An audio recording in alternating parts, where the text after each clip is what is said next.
हजारों साल पहले इंसान का जीवन आज जैसा बिल्कुल भी नहीं था। वो जंगलों और मैदानों में भटकता था, भोजन की तलाश में एक जगह से दूसरी जगह जाता था। लेकिन समय के साथ प्रकृति में कुछ ऐसे परिवर्तन हुए जिन्होंने मानव जीवन की दिशा ही बदल दी। यही वो दौर था जब मनुष्य ने पहली बार खेती करना सीखा, पशुओं को पालना शुरू किया और धीरे धीरे भटकते जीवन से स्थायी जीवन की ओर बढ़ने लगा। आइए जानते हैं कि लगभग 12,000 वर्ष पहले ये बड़ा परिवर्तन कैसे शुरू हुआ। आज से लगभग 12,000 वर्ष पहले विश्व के वातावरण में व्यापक परिवर्तन हुआ। दुनिया के कई क्षेत्रों में तापमान बढ़ने के कारण घास और वनस्पतियों के बड़े बड़े क्षेत्र विकसित होने लगे। इसके परिणाम स्वरूप घास खाने वाले हिरण, भेड़ और बकरियों जैसे तृणाहारी जानवरों की संख्या बढ़ने लगी। इसका लाभ आदि मानवों को अवश्य मिला। वे इन जानवरों की आदतों और व्यवहार का अध्ययन करने लगे और इस प्रकार उनका मानसिक विकास भी होने लगा।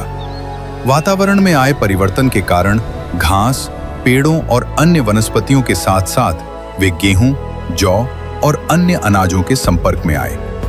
पत्थर के औजारों की सहायता से स्त्रियां, पुरुष और बच्चे अनाज के दाने इकट्ठा करते थे। जिज्ञासा के कारण किए गए इन कार्यों से धीरे धीरे भारत में कृषि की शुरुआत हुई। लोग अनाज उगाने के लिए पत्थर के औजारों का उपयोग करने लगे।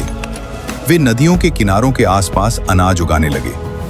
धीरे धीरे कृषि की शुरुआत होने पर उन्होंने जहां अनाज उगता था उसके आसपास मिट्टी, गारे और घास से बने घरों में रहना शुरू कर दिया।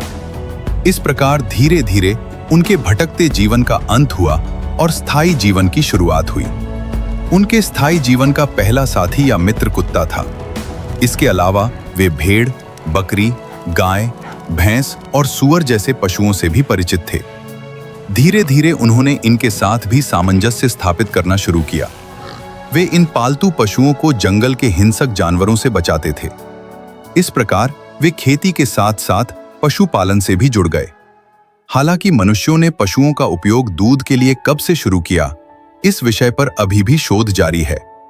स्थायी जीवन, भोजन, आवास और वेशभूषा। कृषि की शुरुआत और पशुपालन की गतिविधियों ने आदि मानव को भटकते जीवन से स्थायी जीवन की ओर परिवर्तित कर दिया। हम जानते हैं कि कृषि के लिए चुने गए स्थानों को छोड़कर जाना संभव नहीं होता, क्योंकि फसल को उगने में समय लगता है। उसे पानी की आवश्यकता होती है और जब फसल तैयार हो जाती है तो अनाज के पौधों को काटकर उनसे अनाज निकालना पड़ता है। इस प्रक्रिया ने भारत में स्थायी जीवन की शुरुआत करवाई। अनाज के भंडारण के लिए उन्होंने मिट्टी के मटके, घड़े आदि बनाना भी शुरू किया। अब जब भटकते जीवन का अंत हो गया तो उनके भोजन, वेशभूषा और आवास में व्यापक परिवर्तन आया। वे गेहूं, जौ और पशुओं के मांस के अलावा मछली और अपनी बस्तियों के आसपास मिलने वाले फलों का भी सेवन करते थे। वे मिट्टी, गारे और घास से बने घरों में रहते थे और खेती करते थे। खेती के लिए वे पत्थरों से बने औजार इस्तेमाल करते थे। इनमें खुरपी, छेनी और दरांती जैसे औजार शामिल थे। इस प्रकार हम देखते हैं कि कृषि और पशुपालन की शुरुआत ने मानव जीवन में एक बहुत बड़ा परिवर्तन किया। भटकते जीवन से निकलकर मनुष्य ने स्थायी जीवन अपनाया, घर बनाए, अनाज का संग्रह किया और नए नए औजारों का उपयोग करना सीखा। यही परिवर्तन आगे चलकर गांवों, नगरों और सभ्यताओं के विकास की नींव बना। मानव इतिहास में यह एक ऐसा महत्वपूर्ण चरण था जिसने हमारी आज की आधुनिक दुनिया की शुरुआत की।